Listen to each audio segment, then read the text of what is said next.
Hi, I'm Rowan. Hi, I'm Zach. And you're watching episode 3.9 of In the Zone.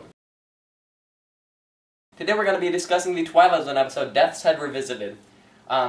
If you don't want it spoiled for you, you may have to revisit the episode before you revisit this. Because we're going to spoil the whole thing. Alright, so we start with a guy. Do you recognize this guy from the second season? I feel like I did He got pretty sweaty in that one too. Yeah. Oh my god. It's hard to just recall a random episode from the second season. Can you give an episode? No. No, you don't give the episode. I'll give a genre of episode. Sloppy water episode. Sloppy water? Yeah. It's an episode where they drink water sloppily. Oh, I totally recognize. Oh my god, he's the guy from Rip Van Winkle Caper. Yeah, so this guy enters in a hotel, and we learn it's in Germany because there's like German accents. And so the woman at the desk is like scared of him. She looks at like where he signed in, and she's like, "You wrote Mr. Schmidt." And he's like, "Yes, I wrote Mr. Schmidt, that's my name." And she's like, Sure. It's just that you remind me of someone during the war. He's like, "Oh, they're SS stationed. We used to come to the end." And he was like, "Oh, I was in Russia at the front lines." And he's like, "Oh, yes, isn't there a prison there?" And he's like, "You could call it that. It was a concentration camp." He's like, "What's the name of this town?" Dachau. And I know that the episode is lost. Yeah, it's all... The episode is lost as soon as they say Dachau. And it's such an over-the-top, over-dramatic scene. Scary he's like, music. "Ha ha ha ha! Ah, yes!" And she's like, and then he's like, "Some people think that it should be..." I don't think she went think. She said, "Some people think that it should be burned to the ground." Nope, the switched accent. Dang it, Rowan. He says, "Some people think it should be burned to the ground." And then he leaves.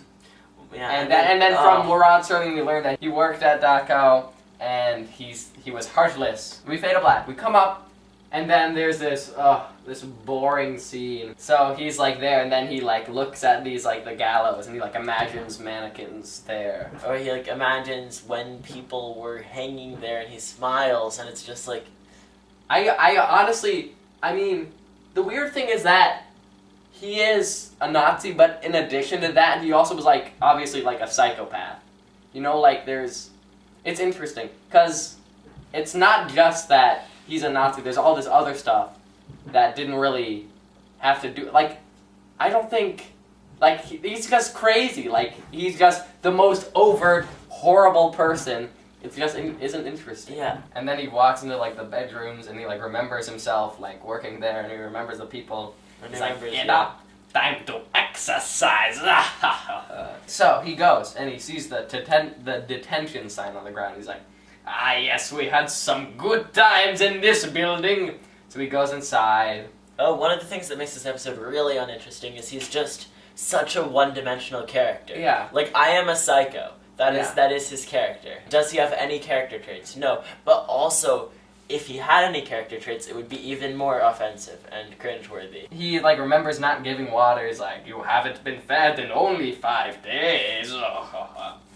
So then a dude shows up who's, like, in the concentration camp outfit. And he's like, "Welcome back, Captain. We've been waiting for you." Then the gate magically closes and locks. He's like, "I recognize you. You're Alfred Becker." Fade to black. We come up, and he's like, "You haven't changed in 17 years. He's like, "I'm the caretaker." And then the, Mr. Schmidt, whose real name, as we learned earlier, is Günther Lütze. He tries to hug him, but it's sort of awkward. It doesn't really work, as you can imagine. And then there's this thing where, like, there's, "Woo, woo," and he's like, "What was that? Was it?" "It was the wind." Human voices don't sound like the wind. Ever. I hate that trope. He's like, Schmidt. It's like, "It wasn't the wind, it was. It was." And then Becker says, "Oh, you were... I think I'm skipping over some stuff, but it's a lot of padding. A lot of disinteresting stuff where Becker's pretty much like, "Oh, you are bad, man," and Schmidt is I know! like, "Ah." There's just so many pointless scenes of, like, Becker saying, "You did these bad things." It's like, yeah. Becker's like, "You are more than just a soldier. You are a monster. You are a sadist." And then he's like, "Oh, I functioned as I was told." Schmidt gets sweaty, tries to run away, but then he can't open the gates. And Becker was like, why did you want to come? You were so safe in South America. And he's like, well, I hope that people will be more forgiving for the little mistakes of the past. Becker is like, well, it wasn't a little mistake, actually, when you think about it. So then Becker says, you have something to accomplish. You're on trial. The court is in Compound 6. You're going to be tried for crimes against humanity. And then Becker has another monologue where he talks about how he tortured him. Oh, you would put my feet on the hot pipe. And then,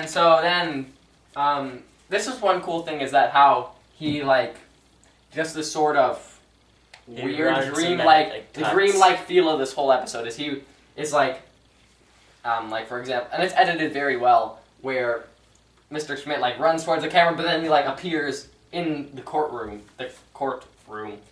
and then there's like all these prisoners who are there, and then Schmidt is locked in, and Becker reads the indictments. Oh, all this bad stuff you did, and then he freaks out. He's like, ah, oh no.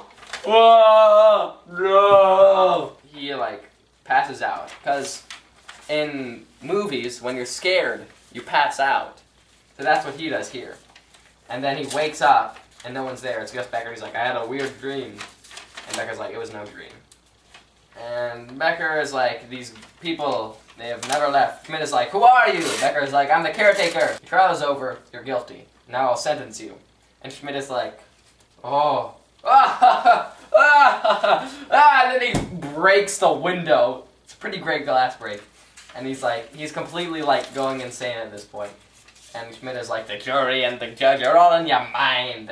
He's like, oh, I should have, you're crazy, I should have killed you. Oh, wait a minute, I did! I did not think that would have happened. Just kidding.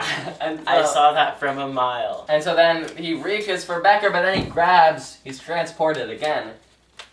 Man, there's a lot of padding. That's why we're getting through this so quickly, because we're just talking about the important stuff. So then he grabs and he's like holding onto one of the posts where they would hang the people. Then the guy, Becker's there, and he's like, oh. Oh no, first of all, there's a voice. Because it's Becker's voice, but you can't see his body. And he's like, where's the voice coming from? He's like, you are guilty and you are rendered insane. He's like, what is this madness?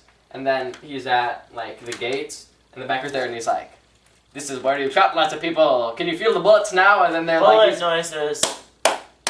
That's the bullet noises. He's like, ow, ow. He looks like slightly annoyed. They're back at the post, and then Becker like appears again. It's like in One for the Angel where the guy appears everywhere. He's like, this is where you tortured lots of people. Can you feel their pain now? It was like, oh. But then like it was like the pain from hanging was like in his stomach. Right. That was how he reacted. And then they're at detention, and he was like, you did things to people that were unmentionable. Then he feels all this pain, and it's pretty funny. It's like, whoa, rolling around. Becker is like, this isn't revenge, this isn't hatred, it is justice. And this is bad. That is bad, because it's like, I don't know. Like they're not. It doesn't seem like justice. It's portrayed as revenge, and it's portrayed you're right. very much as revenge. It's true, because he's like doing exactly what he did to him while talking about how horrible it is. And you also shouldn't portray someone like Becker getting revenge on someone like, yeah, like that is ew. Becker's like, but your final judgment will come from God. Then we fade, and there are like doctors there. This is the Twilight Zone trope of men in suits explaining everything after the oh my god, you're so commission. right! And so, the doctor is there, there's like police, and then the driver's like, what happened? I just drove him 2 hours. I don't remember what his accent was like, it was strange. I don't know if it was sort of British. He's like, I drove him just 2 hours ago. What could happen in 2 hours? The doctor's like, I don't know. He's like, whoa, he's like insane, but he was fine 2 hours ago. He's in pain, but there's nothing on his body. Why does it still stand, looking at the camp? And then Rod, in his outro, answers that they have to stand because they are monuments to when men turned Earth into a graveyard, and they lost their reason, their logic, their conscience along the way. And this is not only in the Twilight Zone. Rod's statement that they stand for monuments is not necessarily wrong. Yeah, I think he's fundamentally right. That is a defendable statement. But God's portrayal of the concentration camps was Oh, very boy. much not right. I think this is a genre of fiction that should never be made under any circumstance, really. What's the genre? Holocaust fiction. I just think it should be stayed far away from. I think this is a bad episode any way you cut it. When you think of what's the good things, really nothing. Yeah, There's, there's like, some interesting good camera. shots, and Yeah. there's like 2 points that Serling makes. It's like, yeah, artistically, visually quite interesting. But I mean, But it's also not visually interesting when it says, "Do you feel the pain of hanging?" Ah! it's like, the plot isn't interesting. It's just like, Nazis are bad! Really? It was really misguided. They just deal with it in such a simplistic, weird way. It's 0.5. Ooh! Pretty harsh on Death's Head Revisited. I'm not gonna Wow. revisit that one. Yeah, not gonna be revisiting this one anytime soon. I myself have to give it a rating. I'm not going to be in that zone. No pun intended. And this one is the best shorts and podcast. Not actually true. I agree. We're pretty bad, honestly. TBH, if I went on the internet to watch Twilight Zone podcasts, would not watch us. I'm giving this one a 3.5. There's very little good about it, but I don't know. It just feels more forgettable than anything. Check us out next week when we discuss the episode of The Midnight Sun. See you then.